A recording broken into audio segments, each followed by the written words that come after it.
Buenas noches, mi nombre es Jorge Luis, hoy hablaré acerca del curso de Derecho Civil, el cual es llamado Acto Jurídico, que sin duda también lo encontramos en el libro 2 del Código Civil de 1984. El tema de hoy es objeto del acto jurídico. Como dije, soy Jorge Luis Risotto y empezaremos.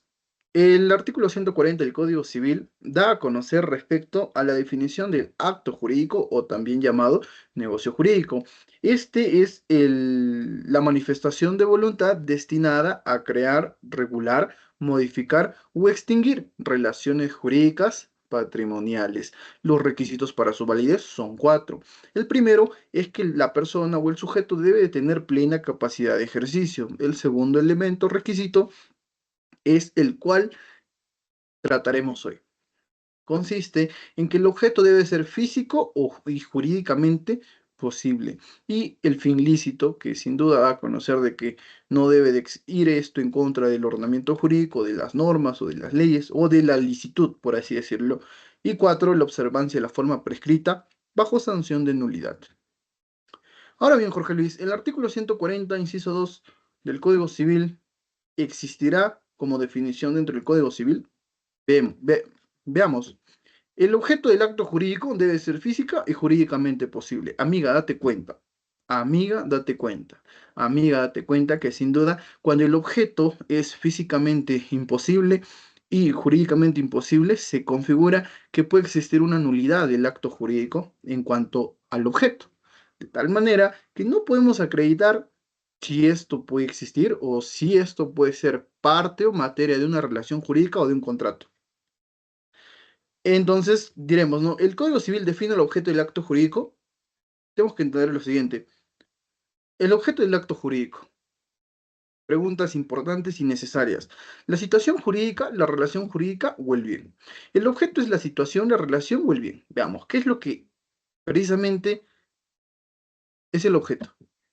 Ok, entonces, definiremos la situación jurídica. La situación jurídica es aquel posicionamiento del sujeto frente al ordenamiento jurídico. Yo como sujeto me posiciono, me pongo de pie frente al ordenamiento jurídico. Y yo al estar frente al ordenamiento jurídico, sin duda doy a conocer de que precisamente mi persona es aquel que está conforme o quizás no conforme, pero va a acatar las reglas que da el propio ordenamiento jurídico.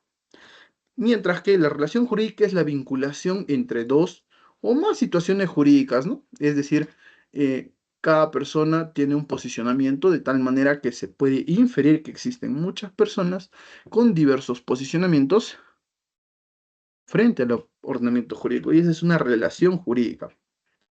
O también, en este caso, el bien. La realidad del mundo exterior material o inmaterial sobre la cual recae el poder de los sujetos de derecho. Es importante definir qué es materia de relación jurídica. Ahora bien, y también existe el objeto del contrato. El objeto del contrato es aquel que lo encontramos tipificado en el artículo 1402 del Código Civil. Sin duda es preciso señalar que el objeto del contrato consiste en crear, regular, modificar o extinguir relaciones jurídicas. O perdón, modificar o extinguir obligaciones. Y estas obligaciones, ¿qué es una obligación, Jorge Luis? La obligación es el vínculo jurídico abstracto entre una persona acreedora y otro sujeto deudor, en el que el acreedor tiene dos opciones: solicitar que se cumpla con la prestación o que se llegue a cumplir la indemnización, de tal modo que la obligación es parte de lo que es el derecho civil y sin duda el contrato es una fuente de la obligación. Jorge Luis, ¿qué más? El artículo 1403 del Código Civil peruano da a conocer que la obligación que es objeto del contrato debe de ser lícita, de tal manera que se tipifica el tercer elemento de validez del acto jurídico dentro de este artículo, puesto que la prestación en que consiste la obligación y el bien que es objeto de ella deben de ser posibles. Si en caso son imposibles, pues no se configura una validez del acto jurídico.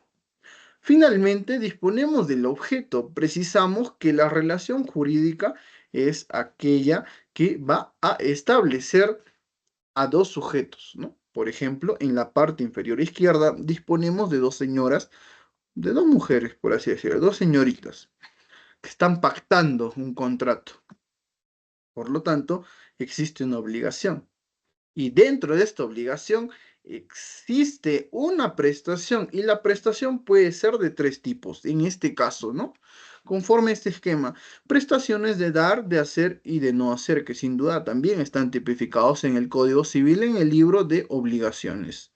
Prestaciones de dar un bien, prestaciones de hacer un servicio y prestación de no hacer una abstención. En todo caso, Jorge Luis, ¿cómo aplicamos toda esta teoría dentro de la realidad concreta material? Pues explicaré un ejemplo. Jorge Luis desea realizar un contrato de construcción de un edificio que va a ser por un monto de $200,000 y que este debe de ser entregado dentro de 5 días, y la empresa constructora A se compromete. ¿Tú crees, o usted cree, doctor, doctora, de que en 5 días se puede construir una edificación de 5 pisos por el precio de 200,000 soles? Imposible, ¿verdad?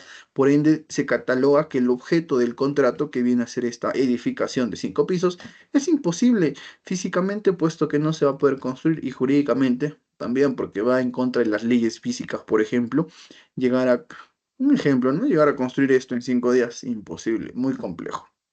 O poder decirte que un contrato de prestación de servicios en el que yo solicito a un pintor experimentado que pueda realizar una escultura como la Torre Eiffel en el plazo de 3 días, imposible, o un día, imposible, ¿verdad? Porque esta edificación fue producto de un largo trabajo y labor, de tal manera que brinde un ejemplo absurdo. Entonces, en la realidad concreta y material se entiende de que cuando existe una no determinación precisa respecto al objeto del contrato o del objeto como validez como requisito de validez del acto o negocio jurídico, se comprende que va a ser nulo, de tal modo que es preciso señalar que la nulidad del acto jurídico lo encontramos en el artículo 219. Sin duda, cuando aplica el jurista el 219 y solicita al juez la nulidad del acto jurídico producto del objeto que es física y jurídicamente imposible, se constata una nulidad de cajón, de tal manera que se estaría vulnerando un criterio de como requisito de validez, ¿no? Por tanto, aquel que aplica esto en la realidad concreta dentro del contrato puede darse de baja, por así decirlo en términos coloquiales, una cláusula o todo el contrato de por sí. Espero te haya gustado. No dudes en seguirnos en Derecho Mudo, el portal jurídico peruano que te ayuda y te instruye respecto a derecho civil y otras ramas del derecho. Sin nada más que decir, mi nombre es Jorge Luis y yo me despido. Hasta la próxima.